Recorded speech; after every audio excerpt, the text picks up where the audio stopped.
Jim Rowland with New Haven Bulldogs getting ready for 2011. What should we expect from you guys in this season? It's going to be an exciting year, I think, for New Haven. We graduated a very good senior class, but we've got some good kids coming up. Our JV team won conference last year, and then we got some transfers in and from Harding and other places, I think, that'll do a nice job of filling in some of those gaps. Yeah, was it 26 seniors you guys lost? Yeah, we had 26 seniors that we lost, yep. And how do you fill those voids? I mean, a lot of key players graduated. The hardest thing to fill is the leadership that they provided, just that group and the chemistry that they had. So those are the two things that we're really focusing on. Who's going to emerge as our leaders this year? How are we going to develop the kind of chemistry that group brought to the table last year? And obviously, athletically, we've got to fill the gaps that are void as well. Yeah, I think one of the positions that obviously stands out the most is Lucas Salerno gone at quarterback. Who can step in and fill his spot? We've had a real nice competition going on all summer long, something that we've encouraged as a staff and as a team, to see who can emerge as our leader on the offense, who's going to be the quarterback. And there's 2 or 3 guys that are really competing, and they're competing the right way, being good teammates to one another, being the biggest fan to the other.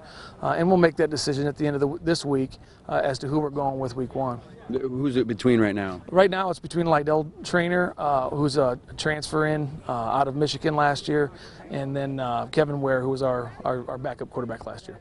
Okay. And obviously, huge successful season last year. I mean, what can that do for a program? Does it put more pressure on you guys so you equal or do better than last year?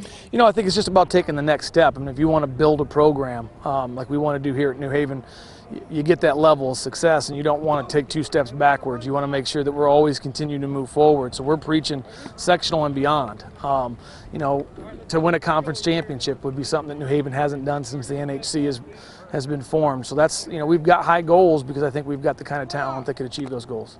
And obviously a lot of your success rides on the legs of Tavon Hurst.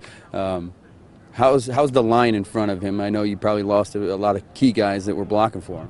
We have 2 starters back from last year's line. This line's different in the fact that last year we were very athletic, quick, strong up front. This year we're a lot bigger. We've got a lot of meat in front of Tavon, which changes the way he approaches hitting the hole as well. So that's been a little bit of an adjustment, just getting used to the speed of the offensive line compared to last year's. But with size also comes, hopefully, the physicality that comes with it. And I know that maybe Tavon caught some people by surprise last year. I don't think that's going to happen this year. No, he's not going to catch anybody by surprise. He's a great talent, and the kid's a competitor, so he knows that everybody's going to be gearing up to stop him. We're expecting to see 8 in the box and, a commitment to make somebody other than Tavon beat whoever it is that we're playing, and we're ready to deal with that.